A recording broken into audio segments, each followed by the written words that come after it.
അങ്ങ് പറഞ്ഞു ഇതിനകത്ത് ഏറ്റവും ആദ്യം ഇത്തരത്തിൽ നിലപാടെടുത്തയാൾ രാഹുൽ ഗാന്ധിയാണ്. ഇതിനകത്ത് അദ്ദേഹമാണ് കോൺഗ്രസ് വർക്കിംഗ് കമ്മിറ്റിയിൽ പാകിസ്ഥാനാണ് ഈ ആക്രമണത്തിൻ്റെ പുറകിലെന്ന് പറഞ്ഞു. ഇതിനകത്ത് മതം കുത്തിക്കയറ്റരുതെന്ന് പറഞ്ഞു, അത് പറഞ്ഞു, ഇത് പറഞ്ഞു, എല്ലാം പറഞ്ഞു. പക്ഷേ അദ്ദേഹത്തിന് ഈ പറയുന്ന കോൺഗ്രസ് വർക്കിംഗ് കമ്മിറ്റിക്കകത്ത് പോയി പറഞ്ഞപ്പോഴും ബാക്കിയുള്ളിടത്തൊക്കെ പറയുന്ന സമയത്തുണ്ടായിരുന്നപ്പോഴും അദ്ദേഹത്തിന് സ്വന്തം വീട്ടുകാരോട് ഇത് പറഞ്ഞ് ബോധ്യപ്പെടുത്താൻ പറ്റിയില്ല എന്നുള്ളിടത്താണ് പ്രശ്നം.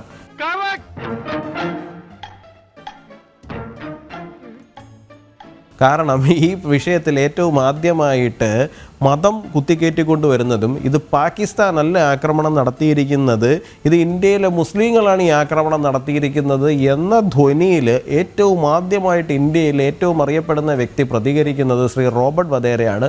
അത് അദ്ദേഹത്തിൻ്റെ കുടുംബത്തിൽ അദ്ദേഹത്തിൻ്റെ വീട്ടിലുള്ള ആളാണ്. അദ്ദേഹത്തെ പറഞ്ഞ് മനസ്സിലാക്കാതെ അദ്ദേഹം പുറത്തേക്ക് ഈ റോബർട്ട് വധേര സ്വന്തം അളിയനെ പറഞ്ഞ് മനസ്സിലാക്കാതെ പുറത്തേക്ക് ഇറങ്ങി നാട്ടുകാരോട് പറഞ്ഞിട്ട് എന്തെങ്കിലും കാര്യമുണ്ടോ?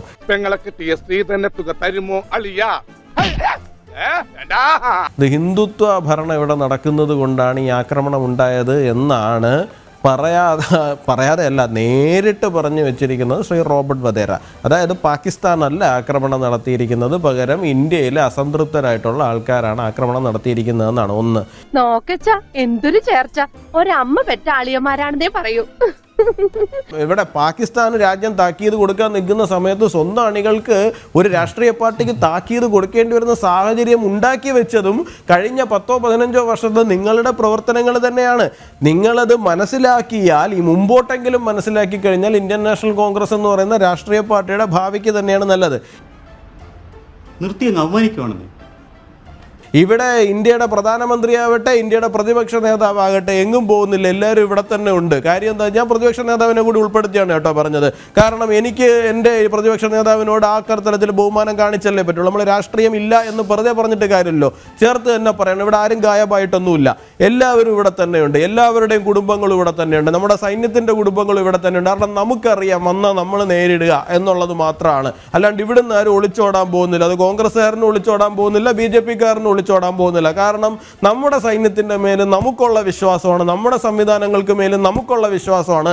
കഴിഞ്ഞ 7-7.5 പതിറ്റാണ്ടായിട്ട് ഈ രാഷ്ട്രം കെട്ടിപ്പടുത്തിരിക്കുന്ന അടിത്തറമേലുള്ള നമ്മുടെ വിശ്വാസമാണ്. 100% ഞാൻ യോജിക്കുന്നു. അതുകൊണ്ട് തന്നെ ഞാൻ രാഷ്ട്രീയം മറന്ന് തന്നെ പറയുന്നു, ഇവിടുന്ന് ആരും പോകാൻ പോകുന്നില്ല. പക്ഷെ പാകിസ്ഥാൻ അങ്ങനെയല്ല. അവിടുന്ന് സൈനികരുടെ കുടുംബങ്ങൾ ഉൾപ്പെടെ, അവിടുത്തെ രാഷ്ട്രീയ നേതൃത്വത്തിൻ്റെ കുടുംബങ്ങളെ ഉൾപ്പെടെ അവരവിടുന്ന് വെക്കേറ്റ് ചെയ്ത് കൊണ്ടുപോകുന്ന സാഹചര്യത്തിലാണുള്ളത്. ആ സമയത്ത് അവരുടെ ആൾക്കാർക്ക് മനോവീര്യം കൂട്ടുവാൻ വേണ്ടിയിട്ട് ഈ നമ്മുടെ പ്രതിപക്ഷ നേതാക്കളുടെ ട്വീറ്റുകളാവട്ടെ, പ്രസ്താവനകളാകട്ടെ എടുത്തു വെച്ചിട്ട് അവിടുത്തെ മാധ്യമങ്ങൾക്ക് ചർച്ച ചെയ്യാൻ പറ്റുന്ന സാഹചര്യം സൃഷ്ടിക്കുന്നു എന്ന് പറയുന്നത്, വസന്തേ, നിങ്ങൾ എന്തായാലും ഇന്നെങ്കിലും നിങ്ങളുടെ ഭാഗത്തുനിന്ന് അത്തരത്തിലൊരു നടപടി ഉണ്ടായിട്ടുണ്ട് എന്നുള്ളത് ഒരാശ്വാസമാണ്, അഭിനന്ദനാർഹമാണ്. ഞാൻ അതിൻ്റെ അപ്പുറത്തേക്ക് രാഷ്ട്രീയത്തിലേക്ക് പോകാൻ ഉദ്ദേശിക്കുന്നില്ല.